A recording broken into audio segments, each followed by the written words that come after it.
terlalu lama nih waktu yang gue butuhkan untuk bisa bikin konten dengan my wingman. Mame. Steny Agusta. What's up, Mali?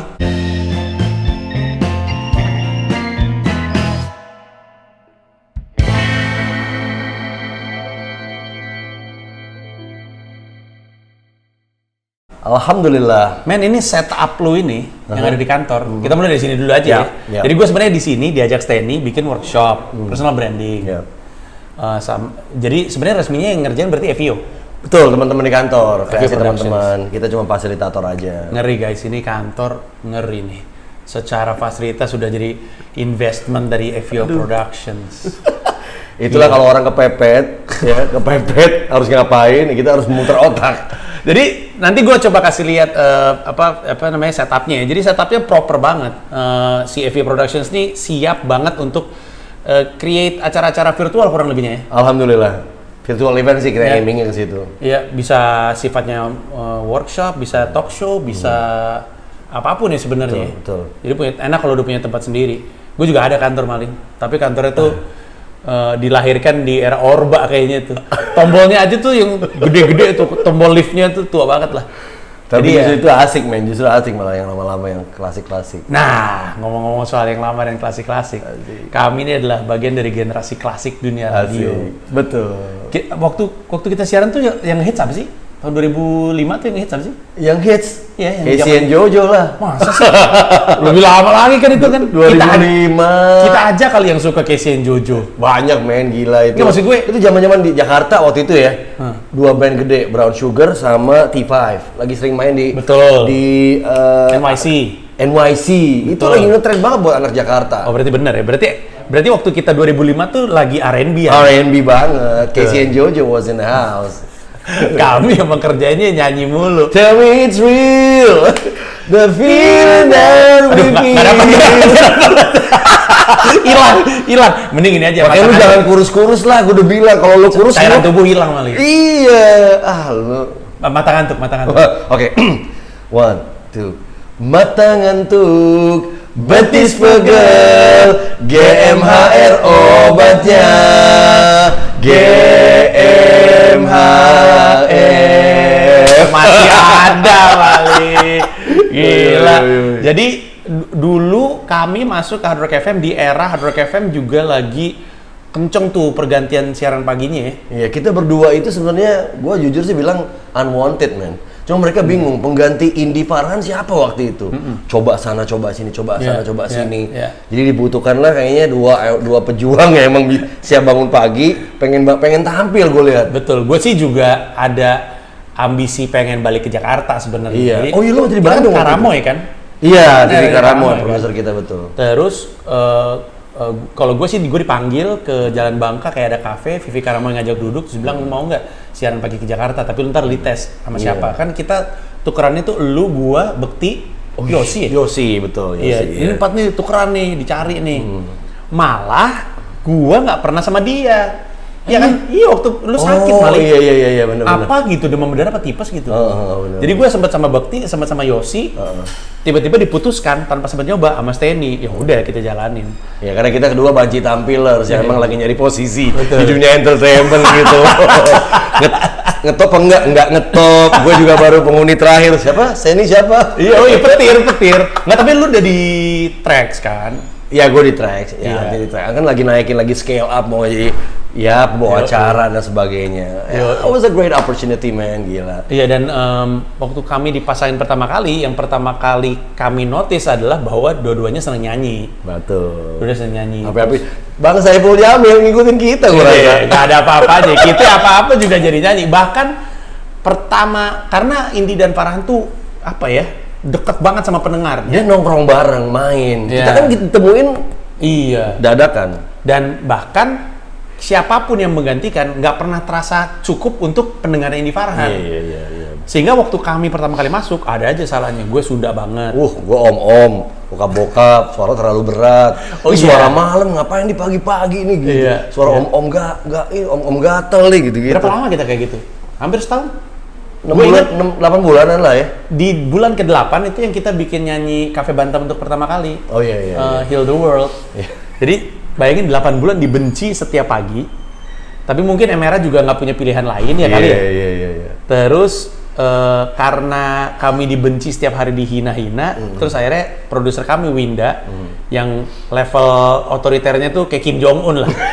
Iya 11-12 lah ya. Itu ngeri banget itu. Dia yang punya ide kan? Iya dia punya ide. Bikin program-program yang menurut gue cukup thought provoking. Kita bikin dulu ingat loh pasangan yang mau nikah 6 bulan berikutnya kita on-airin, kita angkat kisah cintanya. Lo bener-bener cinta nggak? The most shocking love story. Iya. Apa namanya? Do or don't? I do, I don't. Itu ide lo tuh ya? I don't. Kita explore kan berdua. Gimana nih baiknya gini gitu kan? Iya. Dikorek-korek keburukan cowok, dikorek-korek keburukan ceweknya, hampir ribut segala macem.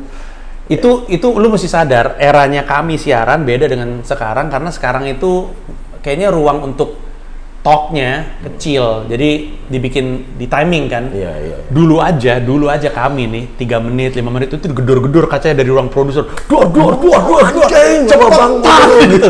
Itu aja, itu 5 menit. Sekarang tuh mereka cuma punya kurang dari 1 menit. Jadi cerita-cerita nggak ada. Gue inget banget salah satu cerita yang nggak akan pernah gue lupa. Zaman Game HR. Itu kita lagi segmen apa gue lupa. Terus ada orang yang cerita, ini ngeri banget nih. Ada laki-laki selingkuh sama cewek di Surabaya. Iya. Itu cewek udah punya suami. Betul. Ceweknya hamil. Anaknya yang di Jakarta. Tapi sampai gede itu anak nggak tahu kalau bapaknya bukan si yang ini tapi yang bener. ini. Jadi setiap kali dia datang ke Surabaya untuk ketemu, dia tuh lu tuh anak gua tapi ini nggak pernah tahu. Ih gila Mali. Dan kisah-kisah kayak gitu kan ada dalam kehidupan kita, tetangga kita, teman kita apa sehari itu yang kita angkat. Basically sih kita deket banget sama pendengar karena personal life mereka yang kita explore. Betul. Dulu tuh kebahagiaan kami adalah ketika kami dengar laporan gitu. Gue udah nyampe kantor nih tapi masih di mobil karena pengen nungguin lo sampai selesai. Itu kan sering banget tuh. Ada yang nggak mau masuk terowongan tol, minggir dulu. Takut hilang sinyal, bener. Banyak sih. Bagaimana mereka apresiasi banget ya buat show waktu itu ya. Tapi is it for you as fun as it was for me? Karena gue tahu ya. Kita berapa tahun? 4,5? 4 tahun. Almost 5 years, 4,5 tahun lah. During those 4.5 years, every day, Senin sampai Jumat, gue tuh bangun happy karena gue tahu pasti gue ketawa. Dalam 4 jam itu bisa jadi ketawa terbesar gue. Kejadiannya di situ. Jadi gue happy karena buat gue lu lucu. Buat banyak orang sendiri nggak lucu, aneh loh.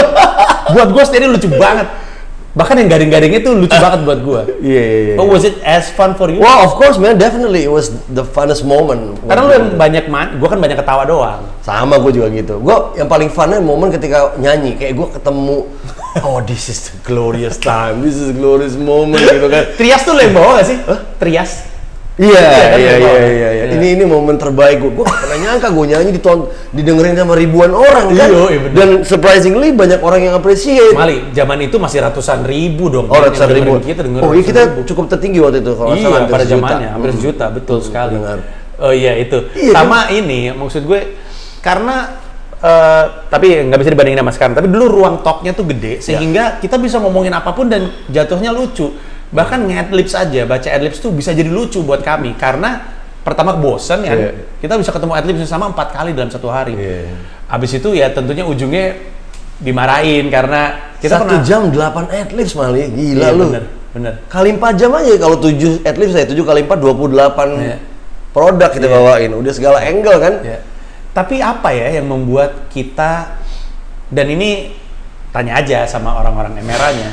Waktu itu klien tuh justru seneng masang adlibs di Game HR karena seneng kalau kita yang bridgingin. Dulu Om Den ngomong gitu kan. Iya. Apa ya? Kenapa ya? Karena mereka ngelihat, gue rasa pendengar ya, basically ukuran keberhasilan mereka pendengar. Pendengar appreciate gitu. Pendengar tuh butuh temen, dia butuh figur 2 orang yang bersahabat. Udah lo asik berdua, lo asal omongan lo relate sama kehidupan gue ikut lo, gue seneng nggak? Itu kayaknya dapat di situ feeling gue ya. Makanya mereka appreciate itu sehingga ya udahlah lo ngomong adlibs gue ikutin lo, mereka nggak ganti channel zaman dulu kan. Tapi kalau lagi lo tukang tipu juga kan, lo ngomongin chat tiba-tiba ngomongin ke apalah, lo ngomongin apa? Bridging sakti ya zaman-zaman kami. Plus ini kayaknya mungkin ini juga work ethic kali ya Mali ya, misalnya di antara kita berdua. Kan kita tahu ada penyiar-penyiar yang kalau ada klien datang nggak diajak ngobrol, kita tahu itu. Tapi karena kalau gue sih mikir bisnis kedepannya aja ya kan. Klien datang, ya kita ramah. Pasan gue yang Padang ya, dia kayaknya lebih Padang daripada gue. Tapi itu kayaknya ada manfaatnya deh. Satu, ingat gak permainan dulu? Klien 3 orang nih, kita bertiga, gue, lu sama Yahya. Kita main tebak-tebakan. Oke mas, tolong tebak di antara kami berempat, siapa yang dulunya hombreng. Iya. Itu dulu mana? Jadi klien tuh, itu ice breaking kami kepada klien. Bayangin, jadi ada Steny, gua, Yahya, sama biasanya misalkan Ade Ancah ya, si Ade. Ade kalau nggak Ringga dulu ya. Ringga gitu kan. Kita main tebak-tebakan itu. Iya, duduk nih klien. Abis itu pertanyaan, ayo mas, di antara kami berempat, yang dulunya gay yang mana? Mereka bingung kan? Oh yang mana ya itu? Atau yang siapa di antara kami berempat yang pernah selingkuh ketahuan sama pacarnya? Iya, atau ada satu kejadiannya kejadian nyata. Kejadiannya Yahya. Yahya tuh pernah berantem sama pacarnya, sekarang udah nikah sama dia. Berantem sama pacarnya, terus dipunggungin, pas nengok pacarnya udah nggak ada. Terus ada lagi kejadian Yahya pernah ke ATM, dari makan ke ATM, dari ATM langsung pulang, dia lupa dia makan sama pacarnya. Ninggalin pacar di Betul. ATM. Terus itu kita lempar ke klien, ayo guys, di antara ini siapa yang pernah ngelakuin itu? Mereka nyari-nyari gitu-gitu. Jadi dari kitanya seneng juga kan. Iya, alhamdulillah. Ya emang siaran tuh nggak ada beban zaman dulu, kita nggak mikirin bisnis. Wah, turunnya pendengar, gimana cara ngeraih ini ya orang, karena gitu kali ya, karena ketika kita nggak mikirin keseriusan ngejar target bisnis segala macam, cuma kita ketawa, bercanda, bermain, itu yang didengar orang, dan sincerity itu yang di-appreciate orang, biarin orang-orang sales jualan lah gitu loh. Tapi gue rasa dikasih ruang untuk bermainnya itu yang krusial. Maksud gue rasa penyiar zaman sekarang juga mungkin agak kayak kita ya, maksudnya siaran juga seneng, tapi maksud gue ruang untuk bermainnya itu yang nggak ada. Karena kalau tadi Steny ngomong kami bersahabat, memang betul kami bersahabat, tapi kami bukan datang dari tongkrongan yang sama. Setelah siaran juga paling mentok kita makan apa sih? Sekolah apa tuh? Sekolah belakang Sarina? Sekolah Katolik ya? Teresia, mie ayam Teresia, Kali Unggul dulu, sama gohyong gitu loh. Ya, paling habis itu doang kita makan, ngobrol-ngobrol, ketawa-ketawa. Mie ayam blow on namanya. Abis itu udah mencar dah. Steny ngapain, gua ngapain. Jadi kami emang ketemu cuman pas siaran, tapi kebetulan ketika udah lagi bareng tuh ya udah nongkrong aja gitu. Dan zaman kita nggak terlalu banyak ya pasangan cowok-cowok, paling Daging Desta waktu itu udah duluan ya? Iya, mereka duluan, tahun 2000-an awal mereka siaran. Bisa jadi oh enggak sih, tapi Irfan Angga juga. Sama lah, artinya selalu punya masa lah, tarik masa masing-masing gitu ya. Dan gua sama Steny juga mungkin ada faktor opposite attract-nya, karena Steny sama gue juga dari suara aja yang satu cempreng, yang satu berat. Terus gua rasa kayaknya gua nggak tahu ya, tapi sama sih musik kita sama ya. Kita R&B-an, boy band. Gue lagi demen banget sama Backstreet sama NSYNC waktu itu, gila. Top banget, Westlife gue nyanyiin. Iya kan? Iya benar. Bersama-bersamaan itu yang, jadi ini modal sebenarnya untuk siapapun, apapun, radio, TV yang mau bikin duo, pasti kan dua orang itu punya similarity gitu. Iya, tapi ada yang beda juga. Gue nyadarin ini, cara kami berdua, kita nih Mali, kalau misalkan ketemu problem di siaran kita, reaksi kita beda. Kalau lu tuh cenderung let's fix it now. Ada yang salah nih, let's do it something gitu. Padahal misalnya kayak Winda atau Ringga udah disepakatin kayak gini, tapi Steny tuh selalu it's not working, udah ganti sekarang. Kalau gue tipe yang ya udah kalau kita sepakatin ini jalanin dulu, abis itu kita evaluasi. Nah itu tuh emang beda. Kadang butuh pendekatan Steny, kadang butuh pendekatan gue. Tapi ya jadi mungkin ya di satu sisi beda, di sisi lain ada yang sama gitu. Terus ya apresiatif, karena gue rasa susah ya kalau misalkan gue nggak ngerasa lu lucu. Untuk betah lama gitu. Betul dua-duanya. Kalau dulu sih gue lihat kebanyakan pasangan-pasangan mereka nyampaikan ketidaknyamanannya gitu loh. Kalau kita sama sekali clueless ya. Yuk, dikasih siaran pagi di sebuah radio yang menelurkan Indi Farhan itu kan was a big thing gitu loh. Kita nikmatin aja. Kalau ada apa-apa kita solve bareng-bareng kan. Betul. Apalagi gua datangnya dari daerah gitu kan istilahnya kan. Banget. Dan butuh duit banget. Iya, gue inget kan itu loh emang tuh. Paling gue butuh duit banget nih, gila. Dan lo akhirnya bawain acara penghuni terakhir kan yang di luar, yang game master. Penghuni terakhir mana pernah gue penghuni terakhir? Lu pernah, lu bilang. Penghuni terakhir Mali. Iya penghuni terakhir. Nggak pernah dong. Bukan yang di game show-nya. Hole in the Wall. No, dulu kan lu bilang lu butuh duit banget, terus apa. Terus gue ngomong sama produser gue, Mbak, Panji dong. Oh iya, Deng. Kayak gitu. Iya. Gue inget banget lu dulu bolak-balik se-Bandung 2 kali 3 kali. Lu pernah nabrak mobil Gamila kalau nggak salah. Betul. Itu kerja keras dari dulu Panji, gila gue. Gue ngapain ya bolak-balik Bandung, gue nggak inget deh. Karena kayaknya gue udah mulai siaran di Jakarta, tapi domisili gue masih Bandung kali ya? Atau apa sih? Nggak ngerti gue. Gue juga nggak ngerti gue. Iya, tapi gue udah bolak-balik Bandung, gue inget. Iya, dan lu gila, lu pagi nggak tidur apa, berangkat lagi ke Bandung. Itu juga tabrakan karena ngantuk itu. Iya kan. Taruna lagi Gamila tuh. Iya, waktu itu kejadiannya adalah ada masa-masanya gue abis siaran tuh langsung kena deh. Cabut tuh langsung kena deh tuh. Atau 11 bukan itu, ngelenong nyok. Dari penonton bayaran.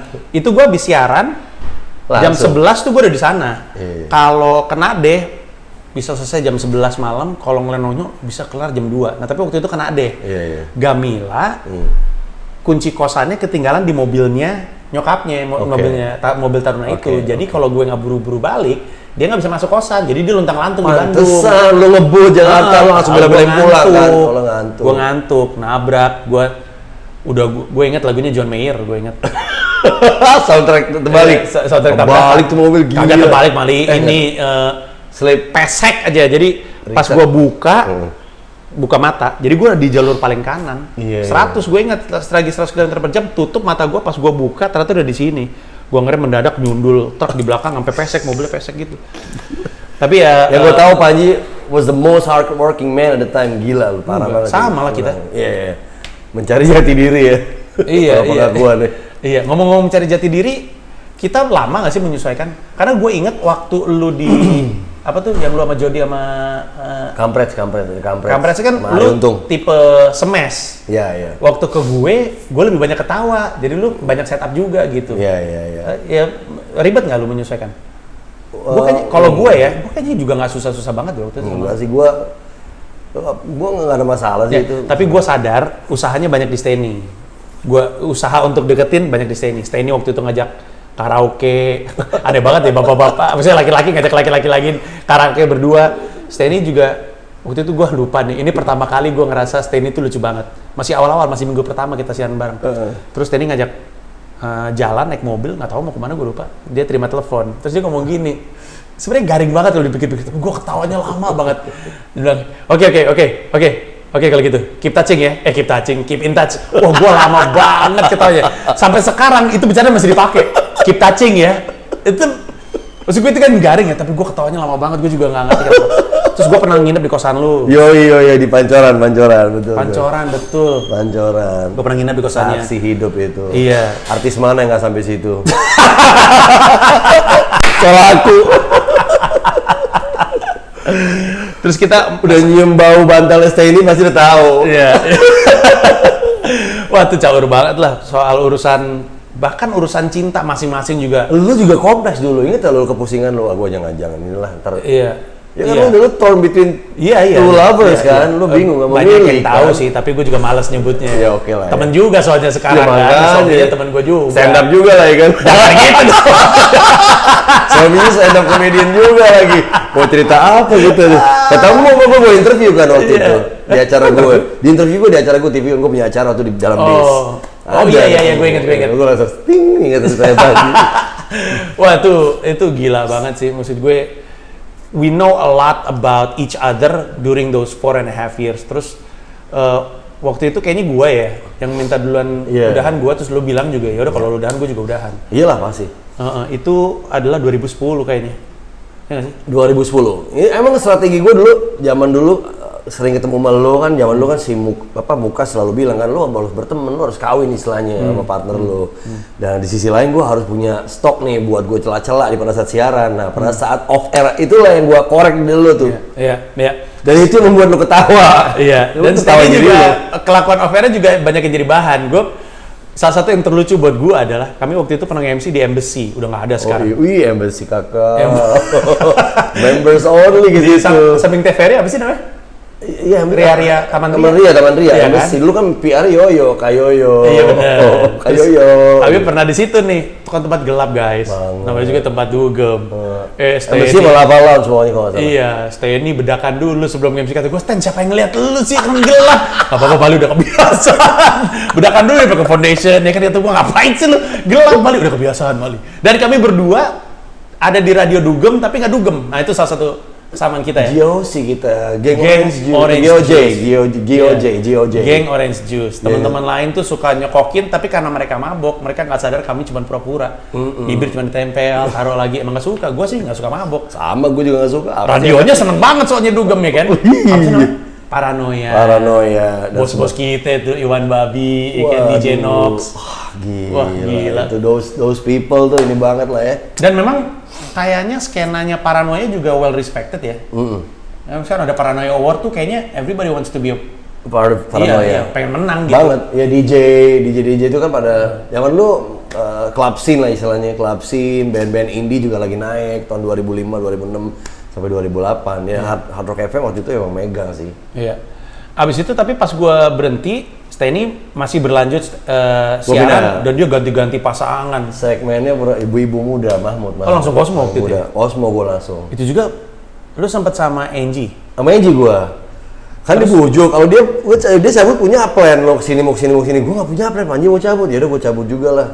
Ya dibujuk kan, udah lo ini lagi, ya udah gue langsung pindah. Ya, dengan settingan yang berbeda lah. Itu pasangan cewek pertama lu di siaran? Novita Angie, iya kan? Pasti beda banget kan?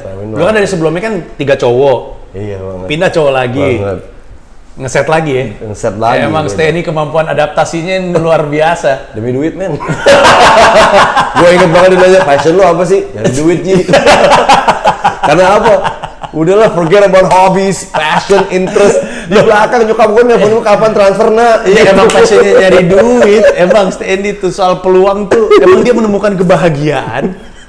Apa sih pertanyaan passion tuh gara-gara Rene ya? Iya, Rene Suardono betul. Iya. Rene Suardono, Ligwina Hananto. Itu ada di zaman-zaman kita lah. Iya, di segmennya kita. Siapa lagi? Udah ya, mereka berdua aja?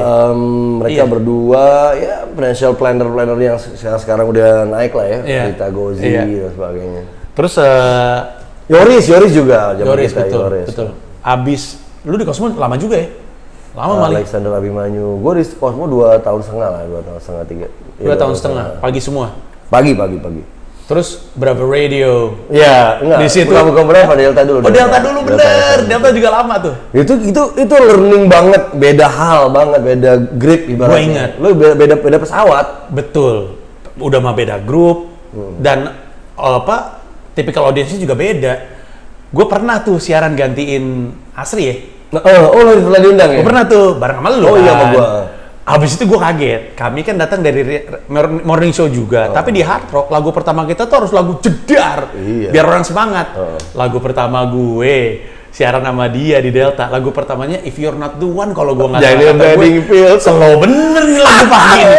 Tapi karena Delta tuh range-nya luas banget. Kalau radio tuh, kalau Hard Rock FM mungkin rada segmented, Delta tuh range-nya luas banget. Abis itu kayak didengerin di kota lain ya? Ibaratnya kalau gue ngebaratin tuh Airbus. Lo bawa saat Airbus, semua penumpang ada levelnya di situ.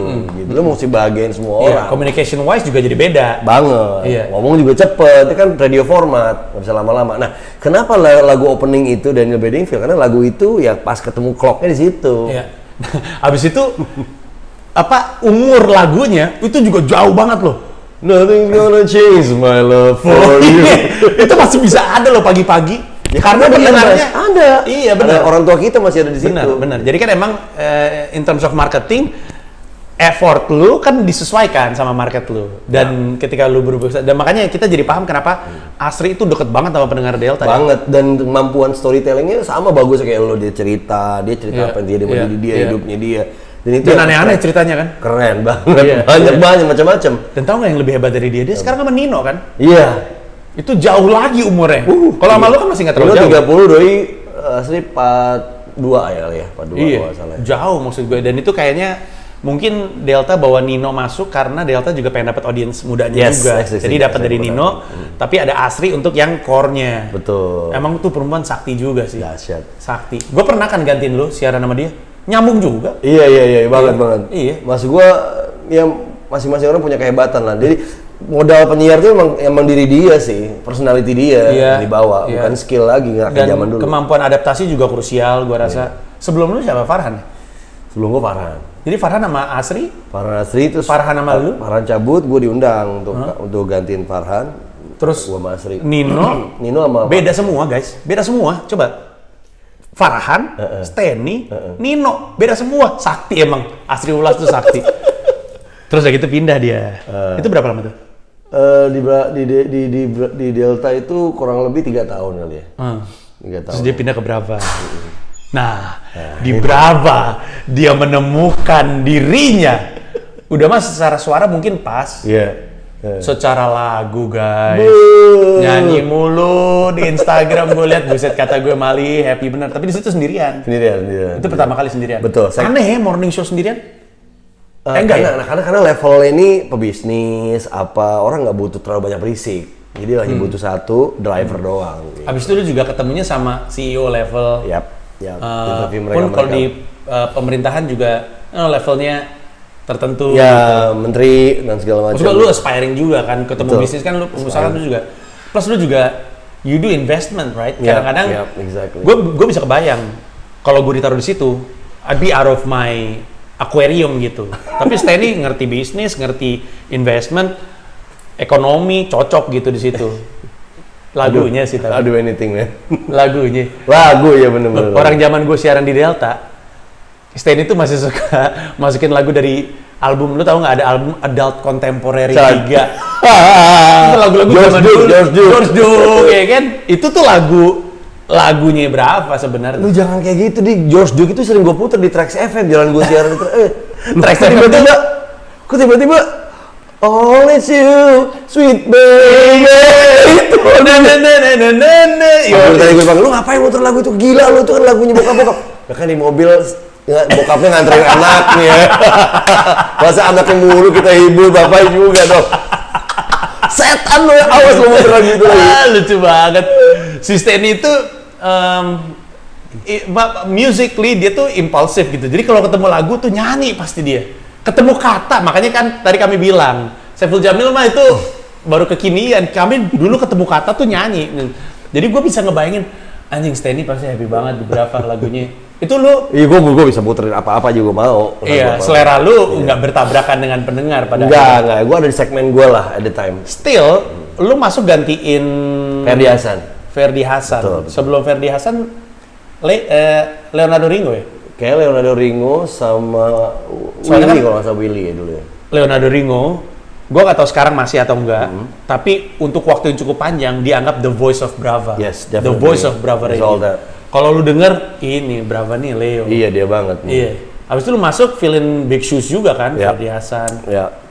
Ya, gue juga jalanin peran. Pendengarnya nggak tipikal ngoceh? Enggak social media savvy juga. Jadi ya, tapi mereka menikmati lagu ini, kecuali ada hal-hal yang nggak ada kurang berkenan, baru mereka protes. Kamu juga bos-bos. Iya, bener-bener. Entitled to ya. Ada nggak beres baru dia ngoceh gitu kan. Iya. Kayak gitu. Nah, berarti total berapa tuh Mali siaran? Sampai 5 radio. 5 radio. Iya. Trax FM, Hard Rock FM, Cosmopolitan FM, Delta, Brava 5. Nah, yang menarik dari radio ya, orang yang udah dengerin kami nggak pernah bener-bener ngilang. Kita masih sering ketemu, masih sering kerja bareng, dan setiap kali gue jalan terus ketemu sama orang, gila tuh gue dulu dengerin lu berdua tuh sama Steny. Gue tuh selalu ngerasa gila lu. Maksud gue masih mending kayak gitu men. Jadi Steny gue dengerin dari kuliah, aku masih tingkat 1 Kak. Sekarang aku udah mau hamil anak kedua. Aku kerja di sini, aku kerja di situ. Jadi ya kitanya berdua, mereka udah tung. Mana tahu. Lu tau nggak ada podcast namanya Makna Talks? Pernah denger nggak? Oh, dengar tahu. Itu salah satu yang terdepan lah Makna Talks ini. Iya. Hostnya namanya Iyas Lawrence. Okay. Suaranya tuh berat gitu. Sebenarnya suaranya suara Brava sih sebenarnya. Okay. Tapi Makna tuh sebagai sebuah brand tuh keren lah. Jadi waktu gue datang untuk gue sebenarnya pengen promo show gue, itu gue rada-rada, aduh ini masuk nggak ya? Gue agak terlalu tua nih dengan Makna yang vibrant dan kreatif dan segala macam. Pas gue masuk, si Iyasnya ngomong, gue dulu dengerin lu sama Steny zaman gue SD. Kali buset. SD. Itu anak itu ngapain udah di mobil gue tanya? Ya kan sama, orang tuanya atau kakaknya. Gue pertama kali dengerin hard rock tuh kakak gue, men. Oh, Tias. Iya, Tias dengerin hard rock zamannya masih Indi sama Erwin. Lama lagi tuh. Iya, gue tuh satu mobil kan, kakak gue kuliah, gue masih SMA, adik gue SMP, satu mobil dijajah sama kakak kan radionya kan. Jadi mungkin Ias juga gitu. Gue juga lupa, gue nggak pernah nanya kenapa dia dengerin. Tapi gue curiga kayak gitu sih. Pasti ya karena ada satu hal yang relate. Menurut gue sih pendengar tuh nyari satu hal yang relate sama ini. Ini dua orang ini relate kayaknya sama kehidupan gue gitu. Iya. Dan kami berdua nggak pernah terlalu malah kadang-kadang kami showcase juga kalau ada disagreement, terus udah gitu kalau kita lagi capek. Steny sama gue cukup sering tuh ngomong kita capek terus. Aduh, Steny tuh paling sering itu Steny sering banget tuh. Mungkin itu juga Mali. Jadi when you're always 100% positive, you know it's faking. Maksudnya nggak natural untuk pendengar ya. Dengar ini orang kok positif mulu kan nggak natural. Jadi mungkin karena kita ada gitunya juga. Banget lah. Ya itu makanya itu yang relate sama kehidupan mereka. Ya lu bayangin aja guys. San Diego dulu at least ada loh waktu itu kita. Emang ada? Ada kalau nggak salah. San Diego Hills. Pemakaman itu. Yang gue inget sih kondom sering di kita. Hah? Kondom. Oh iya, pagi juga mall, kondom. Mall iya. Ya kan ibaratnya kayak lagi lu lagi ngongkrong sama temen lu gini ada seorang nyodorin ngomong ini ya gitu. Lu harus belok kan ngomongin sesuatu yang komersial. Otherwise you won't get paid kan gitu. Abis itu dalam rangka kami happy baca ini, ya kami bercandain dikit dong. Plus kan lu kan sebagai pendengar juga nggak mau kalau flat doang kan.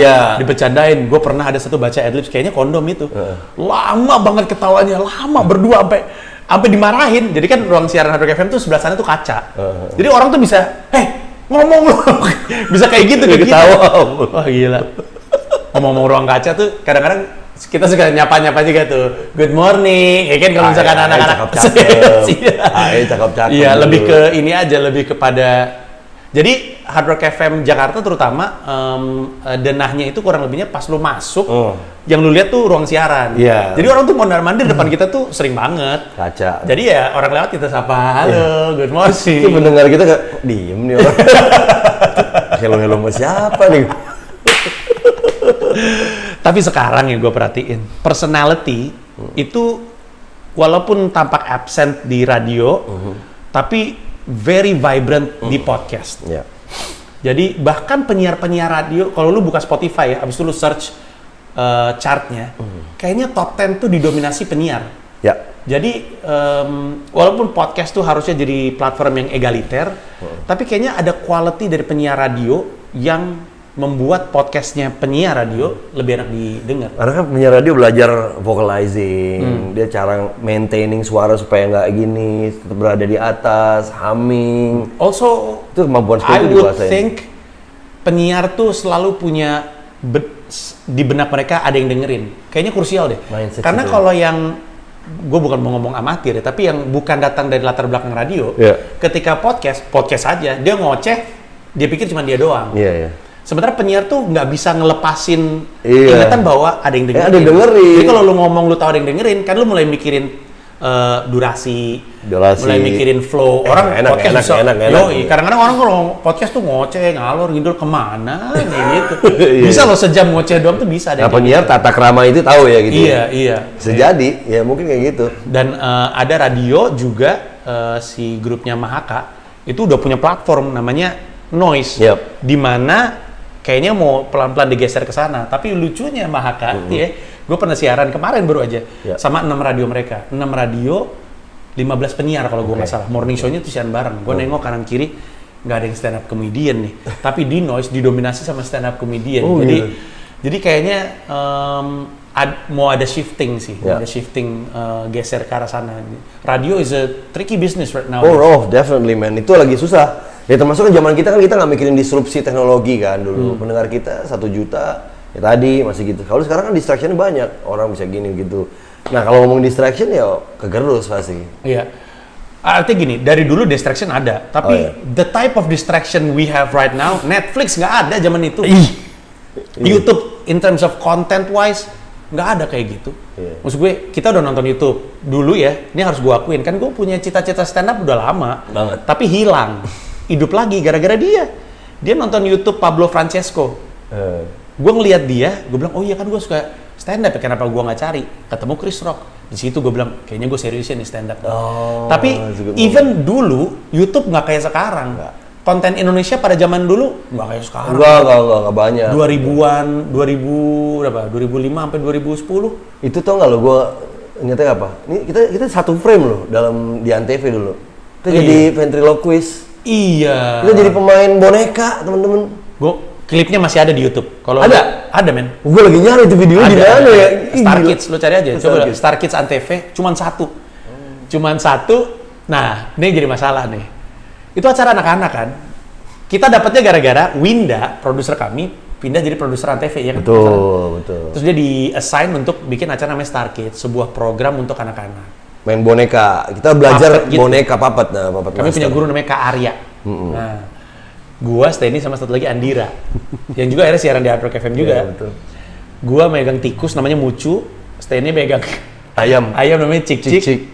Andira megang ulet namanya Ciul.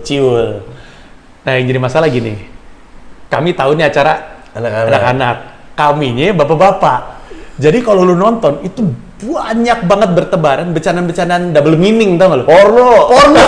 Jadi di bawah tuh porno. Hostnya Asti Ananta waktu itu. Asti Ananta, Kak Asti. Ya. Iya, kita di bawah kan, posisi di bawah, Asti di atas. Iya. Kan? Jadi kan kamera dari sana nih, persis kayak gini, tapi terus ada stage-nya. Nah kami tuh di bawah, duduk kayak bantal yang ada rodanya gitu, dia bisa geser-geser, terus monitor untuk ngelihat ke arah kamera. Nah, kita sehari ngerjain berapa sih? 3? It was the weirdest job ever. Tapi asli. But it was fun, right? It was fun, man. Karena kita berteman tadi, bertiga, tawa. Dan jadi gini kan, ketika kami di bawah, kan muka kami nggak ada yang lihat. Mereka kan cuma ngeliat boneka. Jadi kalau kami lagi bercanda yang sebenarnya jorok, di bawah tuh ketawa-ketawa sendiri tuh. Gitu suka tendang-tendangan sama Steny. Itu aneh banget itu job tuh, tapi iya fun lah.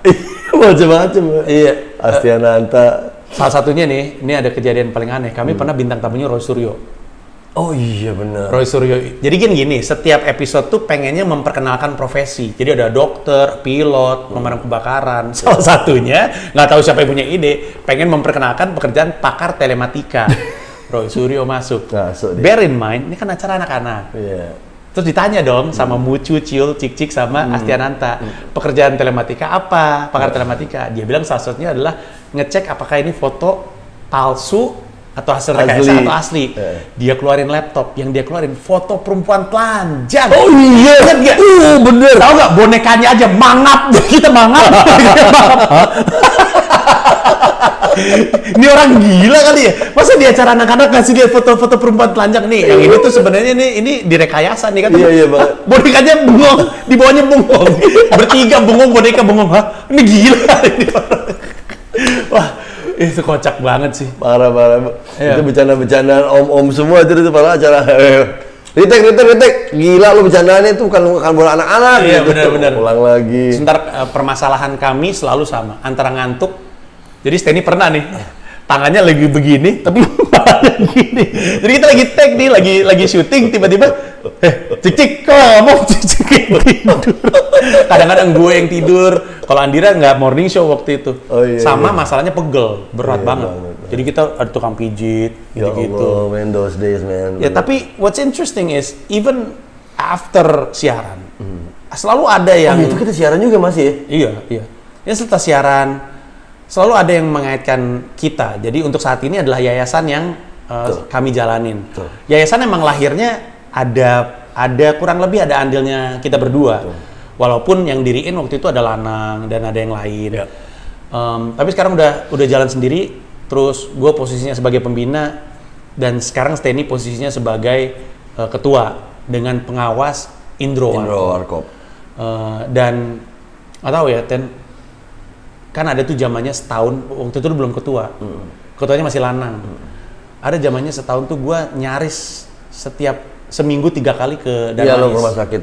Selalu terus aja karena mencoba untuk ngebenerin simpul ada yang salah apa sih di rumah sakit, gue pengen tahu gitu. till today, maksud gue udah tour ke luar negeri. Menurut gue jalanin yayasan tuh salah satu yang paling berat yang pernah. Banget. It's crazy Banget, susah banget. Apalagi dan kita udah dari posisi kami terhadap yayasan tuh gradually dari yang komunitas, terus jadi bagian, terus Stanley mulai tambah aktif, Stanley jadi ketua, dan dari dulu sampai sekarang sama susahnya karena ya people come and go, orang motivasi beda-beda. Sebenarnya kita kan pengen bantu keluarga kanker kayak gitu-gitu ya, direction, terus sama yayasan sangat bergantung pada donasi orang. Betul. Sementara lo mesti bayar buat kebutuhan pokok, buat bayar yang pekerja. Itu struggle tiap hari kayak gitu. Terus belum lagi kebutuhan keluarga kanker, butuh biaya ini biaya itu, wah banyak lah. Tapi menariknya adalah Allah kasih kepercayaan sama kita lama loh, men. Itu 2006 kita mulai, 2007 yayasan. Sekarang tahun berapa? 2020 itu 2006, 14 years. 14 tahun malah. Kalau itu enggak, arti gini, kalau itu mudarat atau itu buruk adanya ya dimatiin aja kan gitu. Tapi ini kan ada kebaikan di situ. Dari zamannya tuh, jadi awalnya tuh C3 namanya, Community for Children with Cancer. Terus karena donasi itu membutuhkan rekening, orang tetap biar bagaimanapun, walaupun percaya sama gue, percaya sama Stanley, orang tetap lebih senang lihatnya rekening atas nama yayasan. Jadi waktu itu didirikanlah Yayasan Pita Kuning, yang jalan sama Lanang, pemimpin kami cukup lama, terus bantu cukup banyak. Lalu kami dapat bantuan dari Matias waktu itu. Matias masuk untuk mencoba untuk mengubah skemanya, karena kendala terbesar adalah karena dia yayasan, orang tuh datang dan pergi ya karena relawan gitu. Kalau lagi kosong waktunya mereka bisa, kalau lagi nggak mereka cabut. Nah padahal orang yang sakit tuh kan butuh nursing gitu. Betul. Lo mesti nurturing mereka. Tiba-tiba pas dibutuhin lo nya nggak ada, kan lo harus kerja. Ya itu kan community gitu ya. Jadi ya kerja relawan. Nah akhirnya kita pindah lah dari kerja relawan itu, sebagian kita bikin kerja profesional. Ada social worker, relawan, ada karyawan. Ada karyawan, betul. Karena memang yayasan, tapi lu harus coba untuk ngebayangin. Yayasan ini kan tetap pengen dapat perhatian publik. Pasti. Publik dihajar informasi banyak. Jadi kalau kami cara kami memanage yayasan ini kalah dengan korporasi misalnya, ya susah gitu. So we have to do it professionally, we have to do it in the right way. Dan ya mungkin karena konsisten, mungkin karena muda, relatively young kita di antara yayasan lain gitu, maksud gue. Betul. Jadi kepercayaan ada aja. Ya alhamdulillah. Gue sih jujur aja, anak-anak Pita Kuning juga tahu. Gue stres kadang-kadang megangnya. Gue juga nggak ngerti.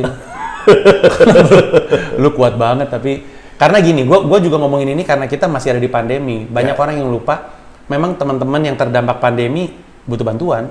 Tapi ada pandemi nggak ada pandemi, pasien kanker juga butuh bantuan. Pasti. Oh itu setiap hari, malah pandemi tiap hari mereka. Iya, bahkan bisa jadi keluarga yang terdampak kanker ini jadi lebih berat karena orang tuanya nggak kerja. Ada kan yang kayak gitu? Betul. Dan kematiannya begitu cepat, men. Baru main kemarin, tiba-tiba udah nggak ada hari ini. Baru main 3 hari yang lalu, nggak ada. Yang kayak gitu-gitu. Itu udah jadi cerita-cerita kamu. Harian lah. Makanya kalau lu follow Pita Kuning, itu kan Pita_kuning di Instagram ya. Itu tuh banyak informasi yang dibagi, tapi sesekali tuh ada informasi, ada si ade ini meninggal dunia, akan kedampak juga di hati lu karena masih kecil. Tahun lalu 9 meninggal di bulan puasa.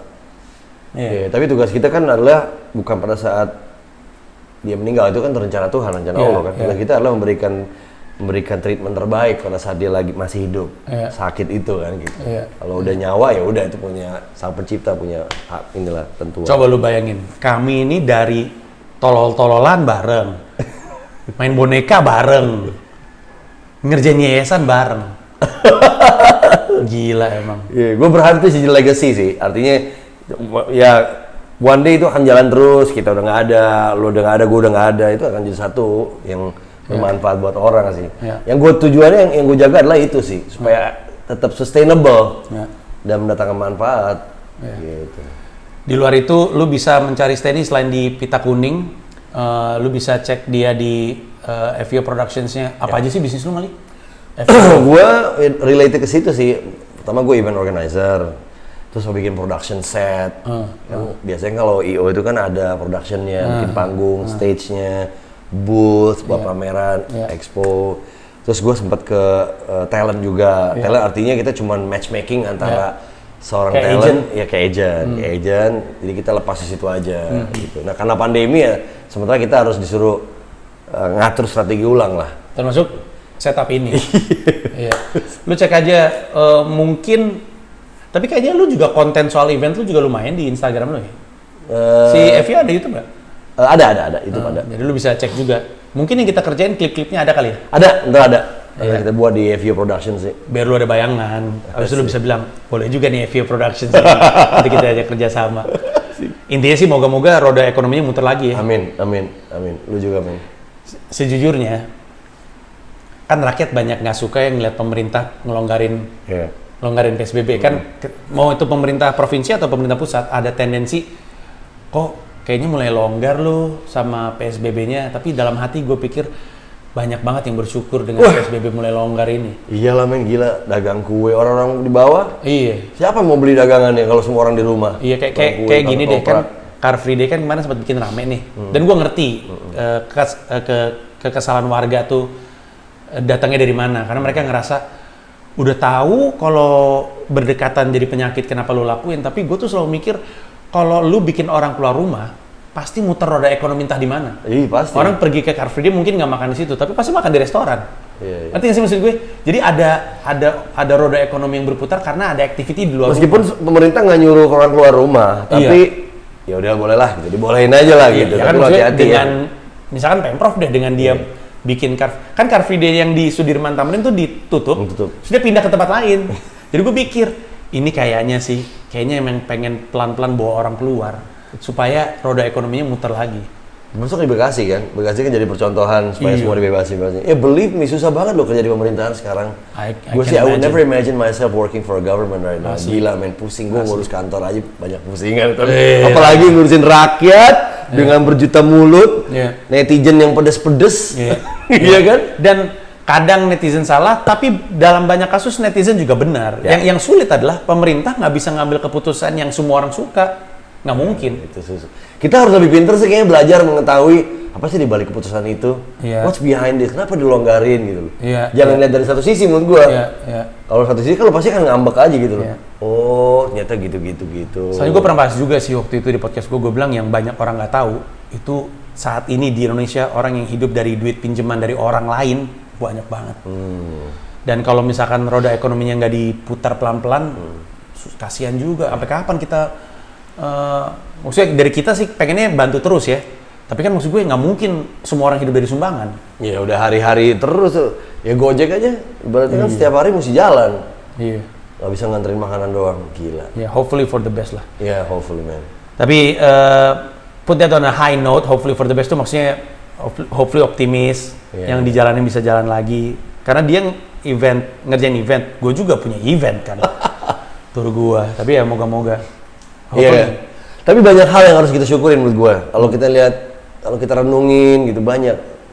Itu disuruh berpikir keras loh untuk. Berarti ini kita suruh masuk ke era 5.0 di mana apapun digital. Lu ngajarin anak lu lewat learning, ya kan? Lu mesen makanan lewat ini, lu meeting nggak perlu jauh-jauh berangkat.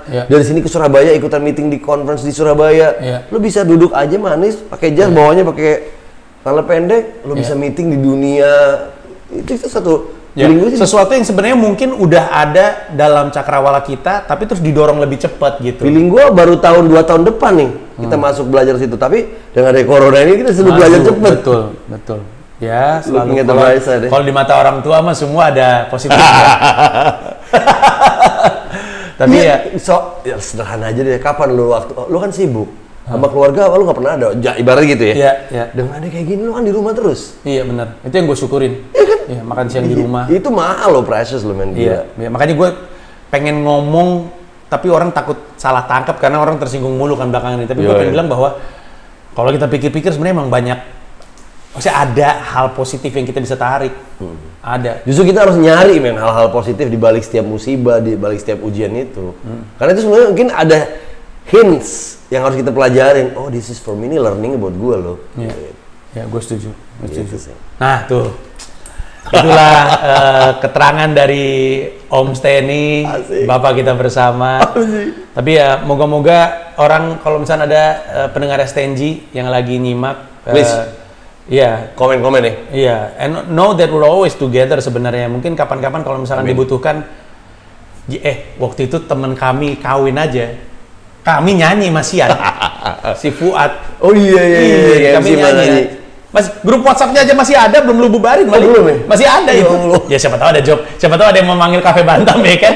Gua Tria sama Steny, ya coba silakan aja untuk just for all time sake. Mari tahu nggak? Gua kemarin lihat ada acara konser online, Brown Sugar sama Denny Didan. Denny Didan. Gila, tahu. Gila loh men. Itu zaman siaran terbuka. Terbuka asik.